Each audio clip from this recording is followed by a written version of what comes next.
Since the dawn of 2019, the Keyblade War between Kingdom Hearts 3 fanboys and those that shun the light wages without cease. Those of you that had been swept up in the cornucopia of strife remember the Reddit threads and tweets of yore. Nobody was safe, not even the children. But things are going pretty good now, so I just want to talk about the best game in the series and a little bit about the future. You probably guessed it, but I might have some opinions that you disagree with, and that's totally fine. Just keep in mind that this is exactly that, all an opinion, unlike the fact that Coded has the best command deck system. This video essay is on how time morphs the mind and how my perception of the game has changed over time, and where I speculate a future with my little monkey brain. There are bad words, so if you don't like those, you have been warned. If you weren't there, then odds are you know a dork that was way too into it. Released on January 25th in Japan and then worldwide 4 days later, Kingdom Hearts 3 was finally released. For a game that is mostly targeted for children and longtime fans, you would think there would be less internet catastrophe. The floodgates opened and you couldn't look one way or the other without finding some very strong opinions coming from every camp of the Kingdom Hearts and gaming community.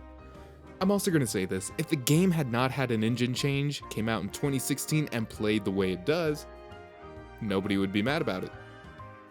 Although the game had been met with something that resembles backlash from a vocal part of the fanbase, KH3 had sold exceptionally well, much better than past titles, and has received positive review from gaming publications and players that dare to enjoy the game for what it is. Those of us in the latter took our exile with a smile on our face. In our hands was the culmination of years of dedication, anticipation, and for a few disturbed others, yes, masturbation.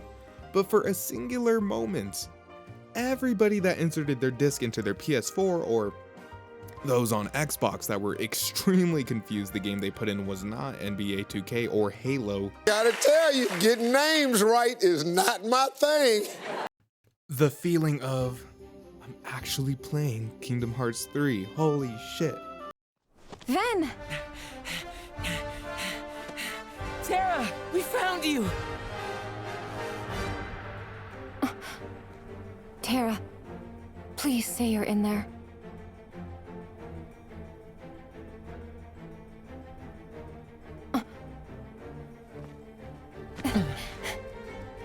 What gives, Aqua? I know that you're not him. Huh? Now let our friend go!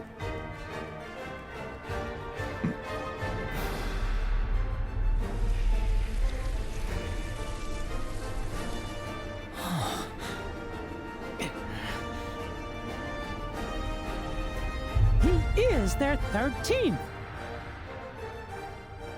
Today is the day you all lose. What?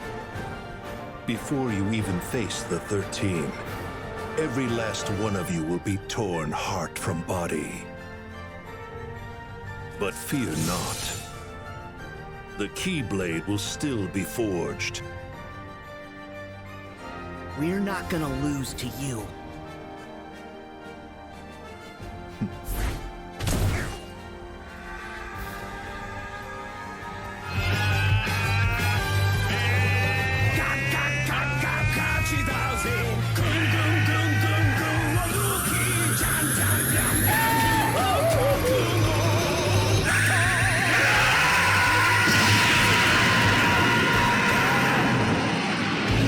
Now, I'm not here to talk about how ooey gooey I felt inside when I played this for the first time, but I will say when you see that boot up screen, it's like getting high off the finest bath salts but with no repercussions. Over the years, I have repeatedly praised this work of art but have found definite flaws that my dumb fanboy eyes had admitted. Sure, a lot of them I found pretty early on, but I was having way too much fun playing, I didn't really even care, but now I kinda do. Issues that include a lack of an explanation for attraction flow, the entirety of Winnie the Pooh. Like, if they knew how terrible this world was gonna be, they should have just never put it in. At least it was fun in 2, you know, I'm not trying to play the same minigame 3 times in a row, especially with Lumpy. a lot of breathing and just weird things to say. What? I do know Hurt. You know her? Shut the fuck up. Not receiving Keyblades while still in that world, but that's just a me thing, and not being able to play as other characters more often. A very common complaint is that Sora kinda just fucks around in Disney World until the end and barely gets the important shit taken care of in between. Well, one, that's every Kingdom Hearts game ever made, except for Chain of Memories and Kingdom Hearts 1, and those barely fit that mold. And two, you're not going to be able to do Power of Waking stuff without knowing more about it, so the whole point of Sora's journey and his story from 3 was to literally fuck around in Disney World and then fight at the end. You don't need me to tell you that the DLC, both free and paid, improved the game, but the one thing I definitely changed my mind on was the price point of Remind itself. Yeah, $30 was totally worth the content, and $40 was a steal for a video soundtrack, but it's safe to say that Square was a little greedy with these bundles. $15 for Remind and $25 for the Orchestra add-on would have sufficed, but hey, we bought it.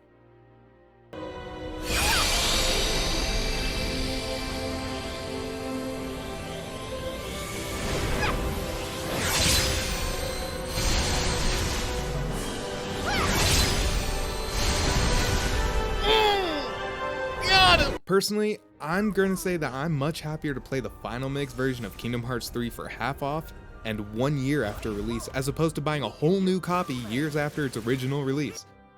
A lot of internet people are still mad over the game not being out earlier, and they are still upset that Remind was not in the base game. Like, come on, you need to pick one. The series takes a turn into the rhythm game territory and makes a very good impression. Two things that were popular in 2005. Guitar Hero and Kingdom Hearts 2.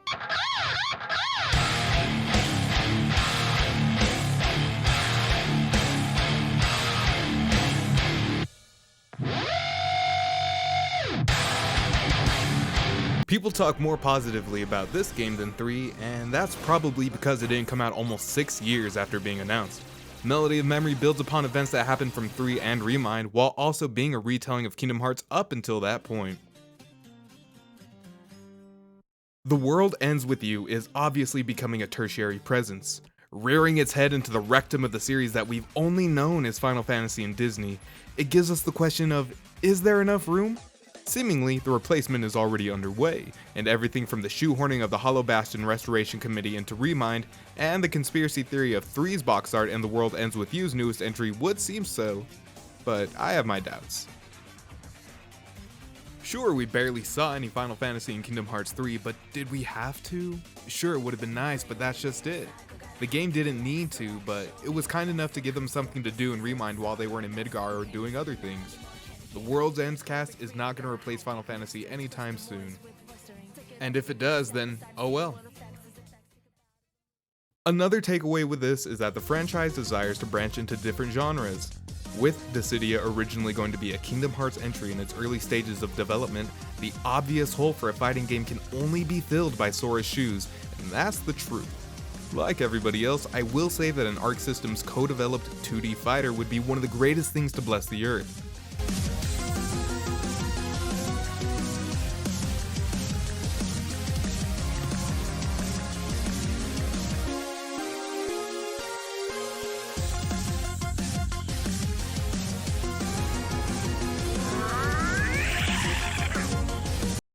And that's all for now.